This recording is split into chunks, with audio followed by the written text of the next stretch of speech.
जो नकारात्मक ऊर्जा के साथ तुम्हारे संबंधों को प्रभावित करने का प्रयास कर रही है। यह महिला ऊर्जा जो तुम्हारे और तुम्हारे प्रियजनों के बीच विष फैलाने का प्रयास कर रही है, अपनी ईर्ष्या और कुंठा में लिप्त है। वह तुम्हारे जीवन में भ्रम पैदा करने और तुम्हारे संबंधों को तोड़ने के लिए तरह तरह की चालें चल रही है, ताकि उसका काम पर्दे के पीछे ही रहे। लेकिन मेरी कृपा से तुम्हारे भीतर जो आत्मिक शक्ति है वही तुम्हें इस नकारात्मकता से सुरक्षित रखेगी।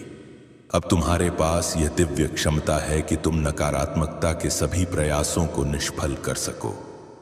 यह मेरी कृपा है कि तुम्हारा जीवन स्थिरता और संतोष से भरा रहे। अपने भीतर की इस शक्ति को पहचानो और मेरे आशीर्वाद का अनुभव करते हुए निडर होकर अपने मार्ग पर आगे बढ़ो। मेरे प्यारे बच्चे, महादेव की कृपा से तुमने अब उन लोगों को पहचान लिया है जो तुम्हारे प्रति द्वेष और छल की भावना रखते हैं। यह लोग तुम्हारे पीठ पीछे षड्यंत्र और झूठे आरोप लगाकर तुम्हें कमजोर करने का प्रयास कर रहे हैं, परंतु अब तुमने उनकी बुराई का निडरता से सामना करना शुरू कर दिया है और यही तुम्हारी दृढ़ता उन्हें असहज कर रही है। महादेव का आशीर्वाद तुम्हारे साथ है और तुम इस समय में हर प्रकार की नकारात्मकता से ऊपर उठे हो। यह आवश्यक है कि तुम इन लोगों को अपने जीवन और आभा से दूर रखो। अपनी ऊर्जा को महादेव के प्रति समर्पित करो और किसी भी प्रकार की नकारात्मकता से स्वयं को सुरक्षित रखो।